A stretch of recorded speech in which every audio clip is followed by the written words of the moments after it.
నిన్న మొన్నటి వరకు ప్రకాశం జిల్లా వైసీపీకి వారిద్దరూ రెండు కళ్ళలా వ్యవహరించారు. వరుసకు బాబా బావమర్దులు కూడా అంతేనా, వైసీపీ అధినేత జగన్కు అత్యంత దగ్గర బంధువులు కూడా. మొన్నటి ఎన్నికల్లో ఓటమి అనంతరం బావ కండవ మార్చేశాడు.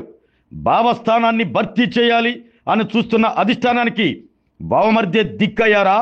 అయితే బావ ప్లేస్ను బావమర్ది భర్తీ చేస్తాడా? బావమర్ది రాకతో ప్రకాశం జిల్లాలో ఫ్యాను స్పీడు పెరుగుతుందా? పార్టీకి పూర్వ వైభవాన్ని తీసుకు వస్తాడా అనే ప్రశ్నలు తలెత్తుతున్నాయి ప్రస్తుతం. ఇంతకీ ఎవరా బాబా బావమర్దులు? ఆ బాబా బావమర్దుల రాజకీయ కథ ఏంటో ఇప్పుడు చూద్దాం.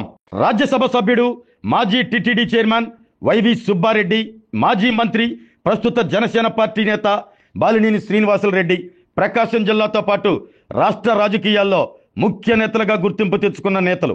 ముఖ్యంగా వైఎస్ఆర్ కాంగ్రెస్ పార్టీలో ఆ ఇద్దరు కీలక నేతలుగా ఉండేవారు. వైసీపీ అధినేత జగన్కు ఆ ఇద్దరు నేతలు దగ్గర బంధువులు కావడంతో రాష్ట్ర స్థాయితో పాటు జిల్లా వైసీపీలో అంతా తామే నడిపించారు ఒకప్పుడు. ఈ నేపథ్యంలోనే మొన్నటి ఎన్నికల్లో ఓటమి అనంతరం జరిగిన రాజకీయ పరిణామాలతో వైసీపీని వీడి జనసేన పార్టీ కండువా కప్పుకున్నాడు బాలినేని. మొన్నటి ఎన్నికల్లో ఘోర ఓటమితో పాటు జిల్లాలో కీలక నేతైన బాలినేని పార్టీని వీడటంతో వైసీపీ క్యాడర్ పూర్తిగా డేలా పడిపోయింది. దీంతో బాలినేని ప్లేస్ను ఎవరితో భర్తీ చేయాలి అని చూస్తున్న పార్టీ అధిష్టానానికి వైవి సుబ్బారెడ్డే కరెక్ట్ అనే ఆలోచనకు వచ్చారంట వైసీపీ అధిష్టానం. అయితే ప్రకాశం జిల్లాలో వైవి రీఎంట్రీతో పార్టీకి పూర్వ వైభవం వస్తుందనే అభిప్రాయంలో ఫ్యాన్ పార్టీ అధిష్టానం ఉందంట ప్రస్తుతం. రాష్ట్రంతో పాటు జిల్లా వైసీపీలో అంతా తామై నడిపించిన వైవి బాలినేని పార్టీలో ఉంటూనే జిల్లా రాజకీయాల్లో నువ్వా నేనా అన్నట్లుగా తలపడ్డారు. పార్టీ అధికారంలో ఉన్నప్పుడు బాలినేని శ్రీనివాసులరెడ్డి, వైవి సుబ్బారెడ్డి జిల్లా రాజకీయాలను శాసించారు. ఈ నేపథ్యంలోనే వీరి మధ్య పూడ్చలేనంత విభేదాలు కూడా ఏర్పడ్డాయి. పచ్చగడ్డి వేస్తే బగ్గుమనేలా రాజకీయాలు కూడా నడిచాయి. ఉమ్మడి ప్రకాశం జిల్లాలో అప్పట్లో కాంగ్రెస్ పార్టీ, ఆ తర్వాత ప్రకాశం జిల్లా వైసీపీలో బాలినేని శ్రీనివాసులరెడ్డి తిరుగులేని రాజకీయ హావా సాగించారు. 2014 ఎన్నికల నుంచి ప్రత్యక్ష రాజకీయాలకు వచ్చారు వైవి సుబ్బారెడ్డి. ఆ ఎన్నికల్లో వైసీపీ ఒంగోలు ఎంపీ అభ్యర్థిగా వైవి సుబ్బారెడ్డి, ఒంగోలు అసెంబ్లీ అభ్యర్థిగా బాలినేని పోటీ చేశారు. వైవి సుబ్బారెడ్డి ఎంపీగా విజయం సాధించగా బాలినేని ఓటమి పాలయ్యారు. వైవి సుబ్బారెడ్డి ఒంగోలు ఎంపీగా హావా సాగిస్తూ జిల్లా వైసీపీలో కీలక నేతగా కూడా మారాడు. ఈ సమయంలోనే జిల్లాలో తాను పట్టు కోల్పోతున్నాను అన్న భావన బాన్లీలో ఏర్పడింది. అప్పటి నుంచే బాబా బావమర్దుల మధ్య రాజకీయ ఆధిపత్యానికి బీజం పడింది. ఇటు కుటుంబంతో పాటు అటు పార్టీలోనూ వైవి బాలినేని మధ్య పచ్చగడ్డి వేస్తే బగ్గుమనే రాజకీయ పరిస్థితులు ఏర్పడ్డాయి. అప్పటి నుంచి ఇప్పటి వరకు ఇద్దరు నేతల మధ్య రాజకీయ వైరం నడుస్తూనే ఉంది. వీరి వ్యవహార శైలితో వైసీపీ క్యాడర్ కూడా రెండు వర్గాలుగా విడిపోయింది. ఈ కారణంగానే మొన్నటి ఎన్నికల్లో వైసీపీకి కంచుకోటగా ఉన్న ప్రకాశం జిల్లాలో పార్టీ ఘోర ఓటమికి కారణమైందనే అభిప్రాయం కూడా వ్యక్తమవుతుంది. మొన్నటి ఎన్నికల్లో వైసీపీ ఒంగోలు ఎమ్మెల్యే అభ్యర్థిగా పోటీ చేసిన బాలినేని ఘోర ఓటమి పాలయ్యాడు. దీంతో పార్టీలో తనకు ఎదురైన అవమానాలను ఎత్తి చూపి వైసీపీలో ఉండలేను అంటూ బాలినేని వైసీపీని వీడి జనసేన అధినేత ఉప ముఖ్యమంత్రి పవన్ కళ్యాణ్ సమక్షంలో జనసేన పార్టీ కండువా కప్పుకున్నాడు. బాలినేని రాజీనామాతో వైసీపీకి పెద్ద షాక్ తగిలింది. పార్టీ ఆవిర్భావం నుంచి కీలకంగా వ్యవహరించిన బాలినేని జనసేన వైపుకు వెళ్లటంతో ప్రకాశం జిల్లా వైసీపీలో ఆయన స్థానాన్ని భర్తీ చేసే సమర్థవంతమైన నాయకుడు కరువయ్యారు. అయితే జిల్లా వైసీపీలో బలమైన నాయకత్వాన్ని సిద్ధం చేయటంలో అధిష్టానం చొరవ చూపకపోవటమే ఇందుకు కారణమనే అభిప్రాయం కేడర్ నుంచి బాగా వ్యక్తమవుతుంది. బాలినేని పార్టీ వేడటంతో ఆయన స్థానాన్ని భర్తీ చేసేందుకు దీటైన నాయకుడి కోసం అన్వేషించింది వైసీపీ అధిష్టానం. బాబా బాలినేని ప్లేస్లో బావమర్ది వైవి సుబ్బారెడ్డి కరెక్ట్ అనే ఆలోచనలోకి వచ్చిందంట వైసీపీ అధిష్టానం. జిల్లా రాజకీయాల్లో వైవి సుబ్బారెడ్డి కీలకంగా వ్యవహరించటం జిల్లా వైసీపీ క్యాడర్ కూడా ఆయన అయితేనే కరెక్టు అనే అభిప్రాయాన్ని కూడా వ్యక్తం చేస్తున్నారంట.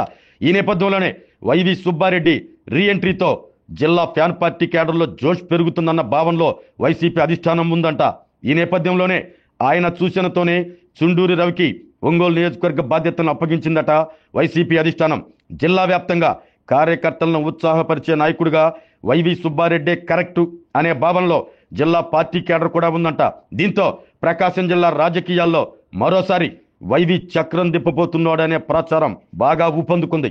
వైసీపీ ఆవిర్భావం నుండి జగన్ కుడి భుజంలా వ్యవహరిస్తూ వస్తున్నాడు వైవి సుబ్బారెడ్డి.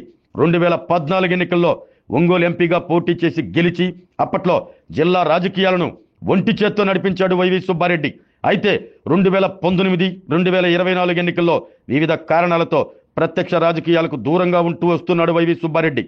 ప్రత్యక్ష రాజకీయాలకు దూరంగా ఉంటూ వస్తున్న వైవి బాలినేని పార్టీని వేడటంతో జిల్లా పార్టీని నడిపించాల్సిన బాధ్యత బావమర్ది వైవి సుబ్బారెడ్డిపై పెట్టింది అధిష్టానం. ఈ నేపథ్యంలోనే జిల్లాలో డీలా పడ్డ ఫ్యాన్ పార్టీ క్యాడర్లో జోష్ నింపేందుకు వైవి సుబ్బారెడ్డి కీలకంగా వ్యవహరిస్తున్నాడు. జిల్లా వైసీపీలోని ద్వితీయ, తృతీయ శ్రేణి నేతలతో టచ్లో ఉంటూ వారి సాధక బాధకాలను అడిగి తెలుసుకుంటున్నారు. మీకు పార్టీతో పాటు నేనున్నాను అంటూ ధైర్యాన్ని ఇస్తున్నారు. వైవి జిల్లాలో ప్రజలు ఎదుర్కొంటున్న సమస్యలపై పోరాడేందుకు రంగంలోకి దిగాడు. జిల్లాలో పొగాకు వేలం కేంద్రాలను పరిశీలించి పొగాకు రైతాంగం ఎదుర్కొంటున్న సమస్యలను అడిగి తెలుసుకున్నారు. వైవి సుబ్బారెడ్డి రీఎంట్రీతో జిల్లా కేడర్లో కూడా నూతన ఉత్తేజం నెలకొందనే అభిప్రాయం పార్టీలో ఏర్పడింది. అయితే జిల్లా వైసీపీలో పునరుత్తేజాన్ని నింపాలంటే వైవి సుబ్బారెడ్డి తీవ్రంగానే క్షమించాల్సిన అవసరం ఉందనే అభిప్రాయం రాజకీయ వర్గాల నుంచి వ్యక్తమవుతుంది. మరి జిల్లాలో గాడి తప్పిన వైసీపీ పార్టీని ట్రాక్లో పెట్టేందుకు రీఎంట్రీ ఇచ్చిన బావమర్ది వైవి సుబ్బారెడ్డి బావను మించేలా రాజకీయం చేస్తాడా చేయడా చూద్దాం. మరి ఆరోగ్యమే మహాభాగ్యం అంటారు, కానీ ఆరోగ్యాన్ని నమ్మకంగా కాపాడే స్థానం ఎక్కడ? ఇది ఒంగోలులో మీకు దగ్గరగా మన Venkataramana nursing home private limited. Caring your life 54 ఏళ్ల విశ్వాసంతో ఇది ఒక హాస్పిటల్ కాదు, ఇది ఒక విశ్వాసం. 3 తరాలుగా వేలాది కుటుంబాలను ఆరోగ్యంగా నిలిపిన ఆదరణ. మా నిపుణుల వైద్య బృందం మా దగ్గర అనుభవం కలిగిన బృందంలో అందించే సేవలు neuro surgery, general medicine, diabetes, pulmonologist, general surgery, ophthalmology, urology, orthopaedic, ENT, paediatrics, dental surgery, anaesthesiology, gynaecology, cardiology, emergency మరియు క్రిటికల్ కేర్. ఒంగోలులో ఆరోగ్యానికి ఒక కొత్త శకం ప్రారంభమవుతుంది. వెంకటరమణ ఐ హాస్పిటల్ ప్రారంభించబడింది. కంటి ఆరోగ్యానికి ప్రత్యేక పరిష్కారంగా ప్రభుత్వ ఉద్యోగులు, రిటైర్డ్ ఉద్యోగులు మరియు వారి కుటుంబ సభ్యుల కోసం ఈహెచ్ఎస్ ద్వారా వైద్యం. క్యాష్లెస్ సేవలు మెడియాసిస్, స్టార్, జీహెచ్పీఎల్, ఆదిత్య బిర్లా, బజాజ్ అలియన్స్ మరియు ఇతర ప్రముఖ హెల్త్ స్కీమ్లు అందుబాటులో ఉన్నాయి. ఆరోగ్యశ్రీ, డాక్టర్ ఎన్టీఆర్ వైద్య సేవా నిధి అందుబాటులో ఉన్నాయి. చిరునామా ఆర్టీసీ బస్టాండ్ ఎదురుగా, Kurnool road, Ongole. Phone number 08592282623, cell number 9100679099. Eye hospital number 9866484770. Website www.venkatramanarsinghome.com. Facebook www.facebook.com/pkrnh. Venkataramana nursing home, 3 తరాల విశ్వాసం, నూతనతతో కూడిన సేవ. మేము కేవలం చికిత్స చేయము, మేము శ్రద్ధ వహిస్తాం, పరిరక్షిస్తాం. సేవ చేయడం మాకు ధ్యేయం.